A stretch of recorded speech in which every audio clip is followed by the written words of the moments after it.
And then after that, we will move the microphone throughout the room for question and answers for both Coach and our student athletes. Coach, the podium is yours. Thank you and good afternoon. It's good to be back in Charlotte. And as I'd imagine every other coach has been up here over the last 3 days, the whole goal is to end up back here in Charlotte the first weekend in December. The big thing in our program, the big message in our program this year is really don't tell me a lot about your goals, your expectations, tell me about your standards to reach those goals. And the one thing I will say about what our guys have done since we returned to school in January is they have worked with an intentionality, a business-like demeanor, where they feel like they can do more. And we just met as a staff. We went over all of our numbers from the summer running and conditioning and lifting period. This is the strongest team we've had at Duke in the last 4 years. This is the fastest team we've had at Duke in the last 4 years since our strength coach, David Feely, has been around. And really with those two things being together, that if we get challenged into a arm wrestling competition, we should expect to come on top. And if anybody wants to run relay races against us, we'd feel confident that we can win relay races. The issue is we have a football season coming up. And I think the question now will be, will our football team be able to sustain their standard of work, which because they've done an amazing job up to this point. Can you sustain that over a 4-week training camp period? And then I think the biggest challenge in college football is, can you be the same team for 48 consecutive quarters, right? You get assigned 12 games. You got 48 quarters in those 12 games. And in a league that's so tightly packed, that's so competitive, you think about all 48, it could be 2 or 3 quarters that dictates who's back here in December and who's not. And so I think our players understand that. I am proud of the way that they've worked and the way they've prepared this offseason, and we will open camp. We report Sunday night. We'll have our first practice Monday morning. It'll be great to get the guys back on the grass and now see from a football standpoint, can they put it together where we can challenge to win shiny things at the end of the year. And so with that, I will open it up for questions. Coach, thank you. Folks, if you would, please identify yourselves and the agency you are with. We saw a first hand go up even before Coach's final comments, so we'll go left side towards the center of the aisle. And if you would, from about the third row back, if you would, please stand. That would be a great help given the lights. Billy Umbody with On3 Sports. Coach, do you have any key position battles that you're looking forward to seeing get resolved or get worked through in fall camp as you guys get underway? Well, I mean, you want to come in with a sense of competition at all spots, right? I mean, you want guys to feel that they're being pushed at all times. You have experienced guys like you have on the stage, like a Chandler Rivers or Wesley Williams, but you still have guys behind them. Everybody's competing for something.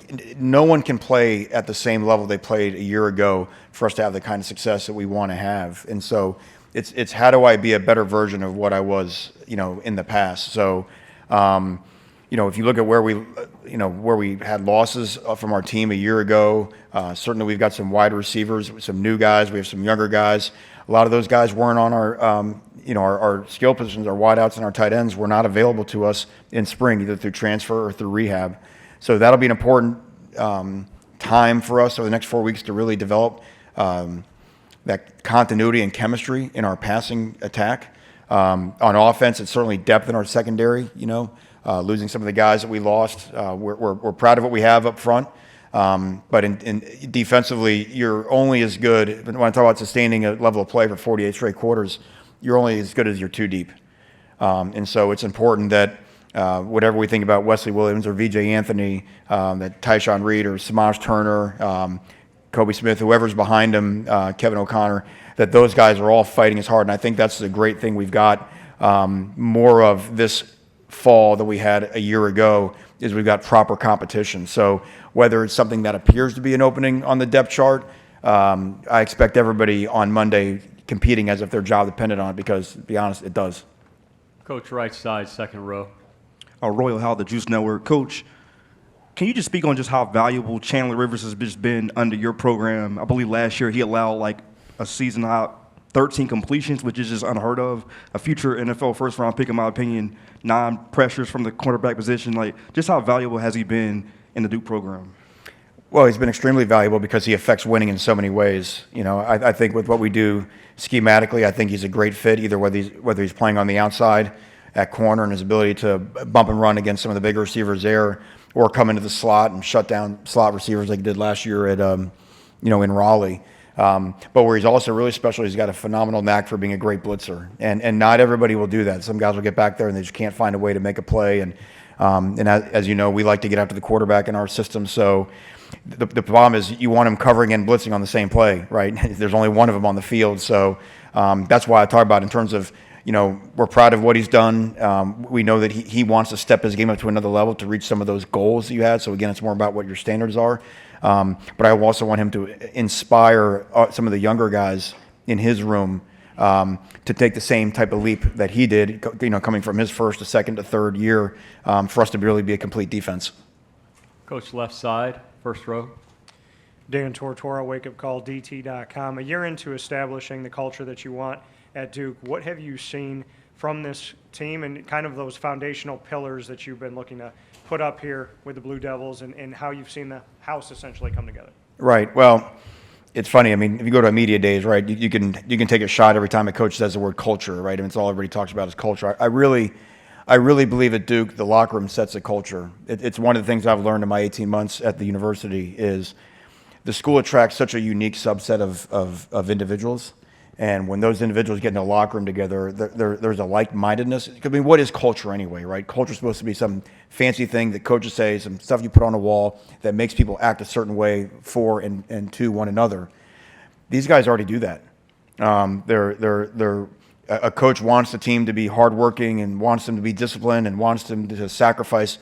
These guys couldn't get into Duke without being raised in that manner. So guess what? When you come to a locker room at Duke, there's already an expectation from your teammates that this is how we work. There's already an expectation that we're going to be disciplined. There's an expectation that we're going to sacrifice for each other. We're going to be unselfish. So I've been more in awe of them. I mean, certainly as a coach, you have to lay out your vision and how we're going to go about doing X, Y, and Z. But when I watched this play last year, I was more in awe of just watching how our guys play so hard for each other. And in an era where the sport is becoming more and more transactional and you see almost like independent contractors, I really do believe that we have a chance to build a proper team. And I think that's why we prevailed in so many close games a year ago, is because we were a team that didn't flinch, that was mentally tough and believed in one another, seeing whether it came down to the last play of the game, that we had each other's back to do it. And again, that's something a coach will say, that's because of me and all my great, it ain't because of me. It's just because of who they are and how they were raised. Coach, right side, fourth row. Ranjan Jindal, Duke Chronicle. Coach, you're coming off one of your best recruiting classes in Duke history. How have you pitched the Duke vision to the incoming recruits, and how do you think that's been seen by the new generation of Duke? Well, I think what we have been able to accomplish because of our administration, giving full support to make Duke football excellent, is for a long time the decision to come to Duke was, you're going to get the elite academics. With those elite academics, that's going to set you up for life after football, which everyone's going to face life after football at some point. And those two things are still true. The question was, can I compete for championships and can I get to the National Football League? And maybe there's an idea like, well, you know what, I'm going to go for the academics and maybe I'm going to settle a little bit on the football side. I think with the whether it's this past recruiting class, but most importantly, it's the guys in our locker room, guys on the stage, they believe that you can accomplish all four things here now at Duke. And to be honest, there's not very many schools in the country where you can really go 4 for 4. You can compete for championships and go to the National Football League, but you're not getting an education that's going to help you life after football. You may get a piece of paper that says you graduated college. There's plenty of those getting passed out, but that doesn't mean that you have a proper education. So I think the experience we have here at Duke and being able to meet all 4 goals really puts us in a unique place. And then the fact that the guys who come for those 4 goals want to stay here over the course of their whole time is why we have some of the fewest amount of exits in the transfer portal, because our guys want to be around and they want to accomplish all 4 of those things, and they know they can. Left side, second row. Chris Powell, Couch Coach Live. Coach, how has the transfer portal reshaped your approach to roster building? Well, probably about the same as everybody. You have the ability to reshape your roster, but But you can reshape your roster, and again, that word I mentioned before, you can also reshape your culture if you're not careful. So I always say this is not fantasy football. You have to look at not just what the impact of what the player does on the field, but what they do in the locker room. And you got to make sure you bring the right people into your program. So the first question that we ask anytime we're going to take a transfer is, when that guy walks in the building, do the current players say, thank God that guy's here? Because if that guy walks in and say, why did they bring him in theory, that's going to lead to a problem. It doesn't lead to a problem when the guy first shows up in the offseason. It may lead to a problem in the fourth quarter of a key game. So morale is always above everything in every decision we make, and we have to make sure that the team knows that, you know, when you do have the ability to add a couple guys, that they're there for the right reasons because they're the right people. We want to be a developmental program because we can be, because what I mentioned in the last answer, we want guys to stay at Duke for 4 years to meet their goals, but it is nice to be able to have the portal to make more surgical type of cuts to your roster. Still on the left, Coach, now in the first row. Coach Justin Jones, CarolinaGridiron.com. You stated like the non-transactional philosophy for NIL, emphasizing the sustainable program, like the right people and the right values. How do you ensure that some substantial NIL deals align with and reinforce your non-transactional culture, rather than just purely financial incentive for players? Well, because you can have, they're not mutually exclusive, right? You know what I mean? I mean, the revenue sharing era is here, right? The guys are getting what they've been long overdue, you know, their just reward. And so you can have that. So you just have to decide how are we going to have this culture, which, by the way, it's not like you have to invent this. That's the same way that in any organization, anybody in this room works.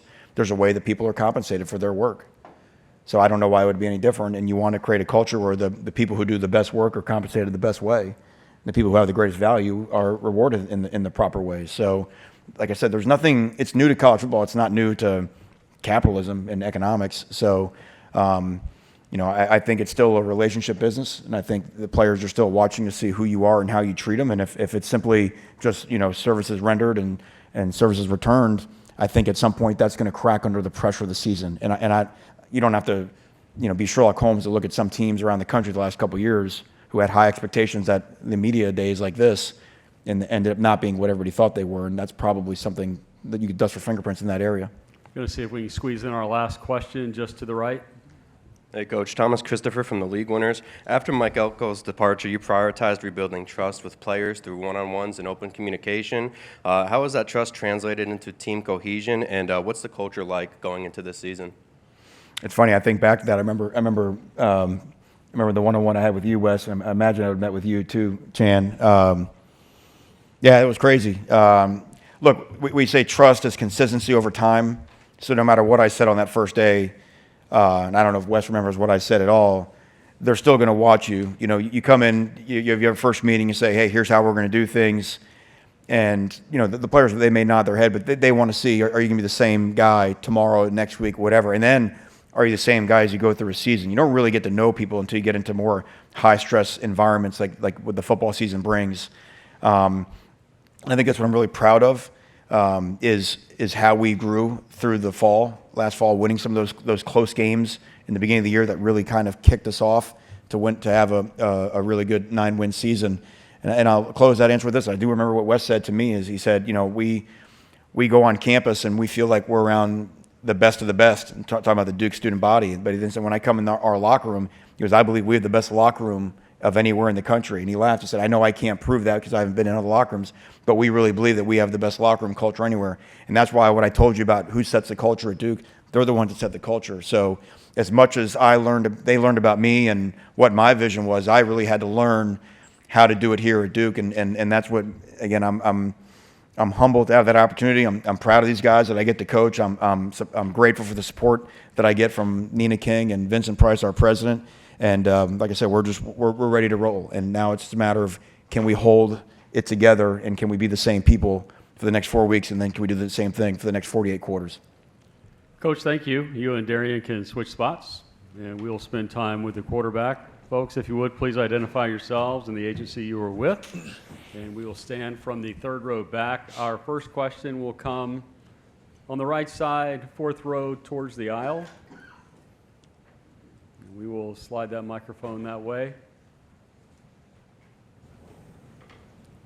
Thank you.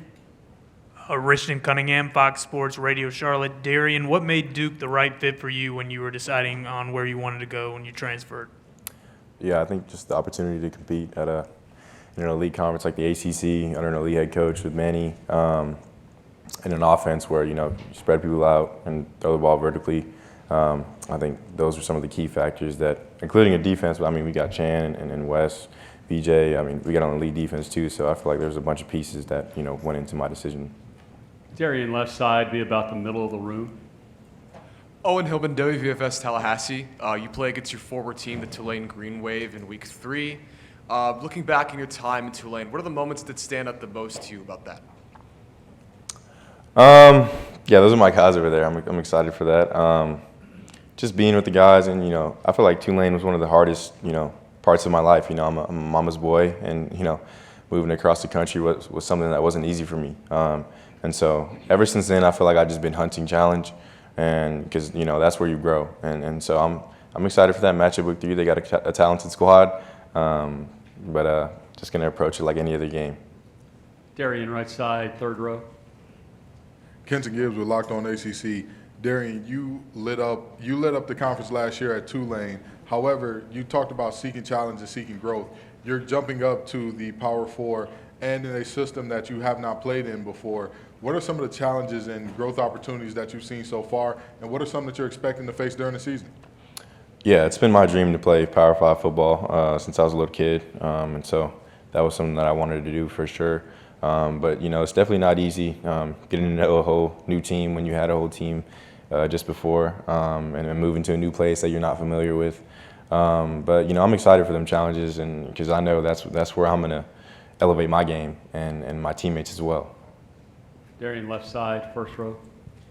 Darian, Dan Tortora, wakeupcalldt.com. Working with Jonathan Brewer, offensive coordinator and quarterbacks coach, what is it about the way that he leads that you really have enjoyed, and just what you've seen as you're getting into this new offense with Duke? I think he's very passionate about what he does, and all the guys on offense will tell you that. I like how the offense is fast-paced, and we air it out a lot. I feel like at Tulane we're more run-heavy, and this year will be more pass-heavy. So just the opportunity to showcase my talents even more than I did last year. Darian, we're going to go to the right side, fourth row, hard to the right. Ranjan Jindal, Duke Chronicle. Coach mentioned it a little bit at the beginning, but a lot of people at Duke talk about the daily David Feely workouts. Could you talk about your first impression of your first Feely workout and how that off-season prep has gone for you this far? Yeah, it was interesting for sure. He's a great dude, and he cares about this program. I think he does a phenomenal job in the weight room, and I feel like our culture is absolutely built on what he does in the weight room, and the guys rally off that, and everybody in the Duke weight room, everybody in the Duke program is wired the same, and so they feed off his energy. Darian, from the podium, follow up a little bit more on that. Describe how you have been stretched, learning a new offensive system, learning a new culture in the state of North Carolina, describing a mama's boy. How is it that you have been stretched? What was that? What did you say? How have you been stretched? Describe all of the changes you've been through and how you've handled all of that.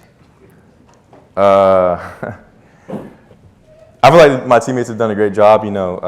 I've just tried to immerse myself in the culture at Duke, and they welcomed me with open arms. And the guys sitting next to me push me to be my best every single day. Coach feeling that weight room is something that I feel like my body needs, and it's going to help me further down the road when I want to use my legs, or I feel like I'm stronger, faster, I jump higher. So those are just some of the things that are challenging to me. Thank you. Other questions for our quarterback from in the room, please? We'll go right side, second row.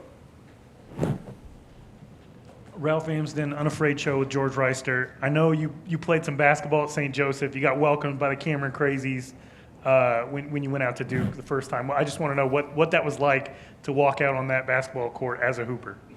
It was awesome. It lives up to the hype for sure. A surreal moment for sure. You see it on TV all the time, and them boys were amazing this year.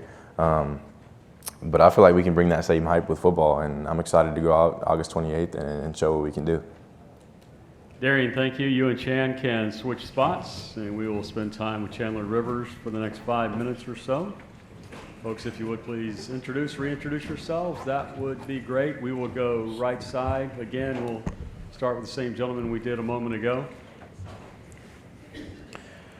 Richton Cunningham, Fox Sports Radio Charlotte. Chandler, in the era of the transfer portal, what kept you rooted here with the coaching changes and everything that was involved in the current college landscape?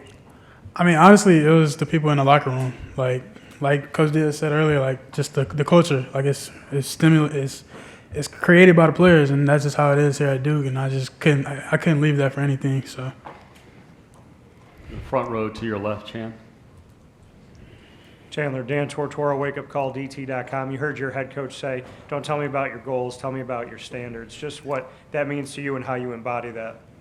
Yeah, I mean, it's just like, well, we talk about it every day as a team, like what do you hold yourself to? And then being every day working to be better than that the next day and stuff like that. So, I mean, to me, that's just like my position coach. I have a great relationship with him. Just him holding me to the standard of like, oh, this is your goal. Oh, this is what you want to do. What you just did yesterday, that's not the goal that you set out. So him just holding me to that standard every day, and my teammates hold me to the same standard. That just helps me get better every day and just keep holding myself to that same standard, knowing that people are watching me. So. Chandler, right side, third row.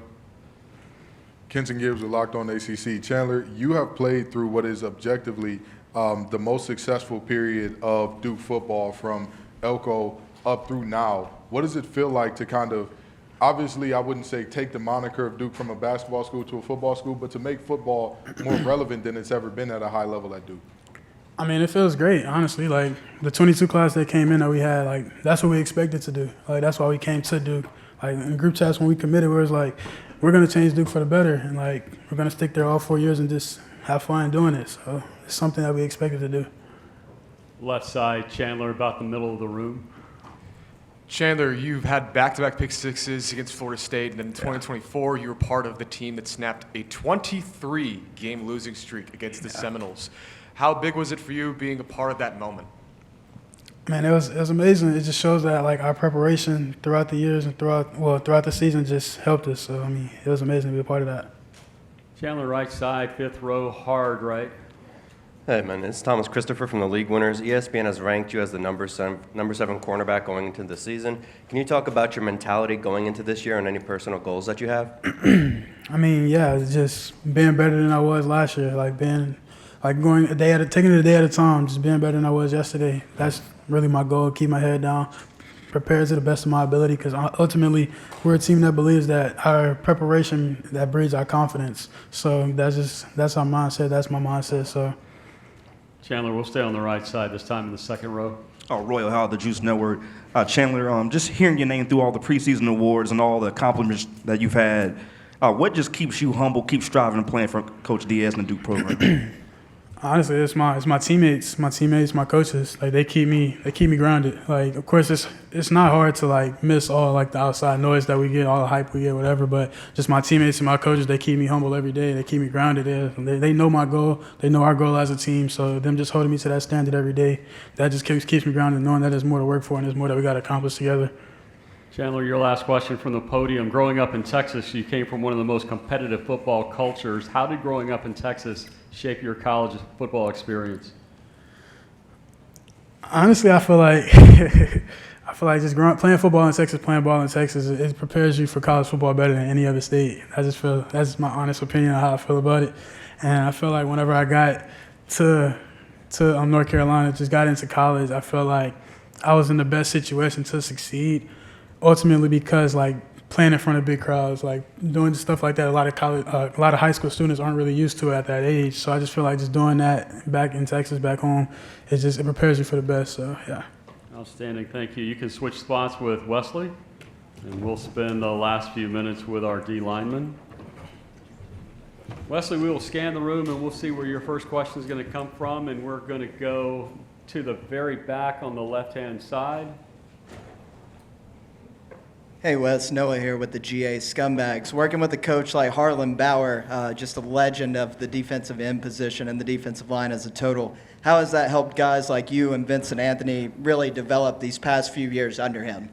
I mean, it's been completely essential to mine and the rest of my teammates' development. Coach Bauer, he's second to none. I mean, he's an intense guy. He's passionate. He's caring.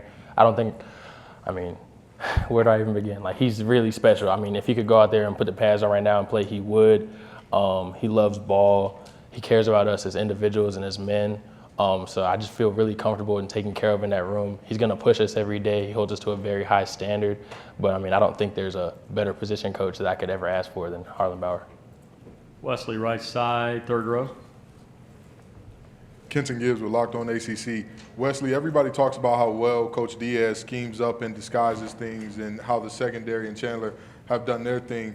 But we all know that the front end affects the back end before the back end affects the front end. So talk to me about how the defensive line and guys who have come and gone like Nias Peoples, Dwayne Carter, and yourself kind of set the tone for what the defense and what the team overall is.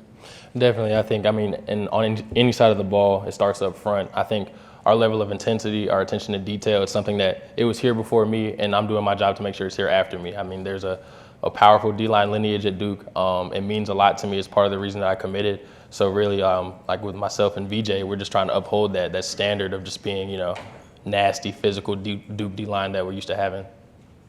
Wesley, from the podium, what is it about your eye, what is it about your sense of football that allows you to track on the football as quickly and as well as you do? I guess maybe the grace of God, I don't know. Just, you know, studying the game and going along throughout the years, just trying to become more of a student of the game gives me the opportunity to kind of locate the ball sooner. Following the scheme, putting me in the right positions. But, I mean, yeah, there's nothing necessarily special or different about me. I think it's just effort and then, you know, watching film. Left side, just about the middle of the room. Hey there, Owen Hillman, WFS Tallahassee. You've been known as an impact special teams player, blocking a kick and a punt and a field goal as well. What is it about the special teams work that is so cherishable for you? I think it's kind of the same thing I just said. It's about effort and want to. A lot of people will see those plays as like free plays or take that play off. I mean, especially a field goal. I mean, there's points on the line on that play. Like, you need to get after it and go get it. And I think just kind of, again, the way we do things at Duke has led me to be in those positions, but it could have been any one of us on the line. I mean, we're all working hard, straining to make a play. So I've been fortunate to make those plays a lot of times, but just the effort that we play with as a unit and as a team. Left side, front row. Dan Tortora, wakeupcalldt.com. Wesley, you heard your coach say, can you be the same team for 48 consecutive quarters? Why do you believe that this Duke team can do that? I mean, we train for 3/4 of the year with that in mind. We know what the goal at hand is. We know what it takes to be a 48-quarter team, and we know that, you know, last year or years prior we weren't there yet. So, you know, just keep augmenting that ability to keep going week in, week out, you know, doing what it takes to, you know, get your body back in recovery. That's a part of it. Keeping your mind sharp, you know, watching film. There's a lot that goes into it, more so than just, you know, playing hard and wanting to. You got to, you know, do the details. Wesley, as a follow-up to that, your last question here. Do you have to win a championship in order to call it a successful season? Ooh. I mean, you know, our standard is a championship, absolutely. And we work every day towards that standard. With everything we do, every rep is championship standard. So with that in mind, you know, you don't have to worry about too much about the result. Right now, we're just focused on our standard and the process day to day. Wesley, thank you. Duke, good luck this year, and we'll see you on the road. Thank you. Folks, 2 o'clock, North Carolina due up next.